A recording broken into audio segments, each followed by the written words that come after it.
বৃহস্পতিবার ঈশান নামাজের পরে কেউ যদি আমলটি করতে পারে, আল্লাহ তাআলা শুক্রবার আসার আগেই তার ভাগ্য খুলে দেবেন ইনশাআল্লাহ। কেউ যদি ঈমান ও ইয়াকিনী সহিত করতে পারে, অনেকে বলে হুজুর আমল করি কিন্তু ফলাফল পাচ্ছি না। ফলাফল পেতে হলে আপনাকে ঈমান ও ইয়াকিনের সহিত আমল করতে হবে। ইয়াকিন এটি জীবনের অন্যতম গুরুত্বপূর্ণ অংশ।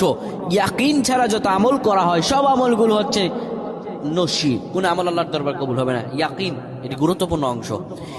বৃহস্পতিবার রজনীতে, যেটাকে বলা হয় শুক্রবারের রজনী, আপনি যদি অজু করে নেন, অজু করে যদি আপনি পবিত্র হয়ে ঘরের বিছানায় শুয়ে যাবেন, রাসূলুল্লাহ বৃহস্পতিবার কিংবা প্রত্যেক দিন ঈশান নামাজের পরেই ঘুমিয়ে যেতেন। আপনি পাক পবিত্র বিছানায় শুয়ে সূরাতুল মুলক তেলাওয়াত করবেন।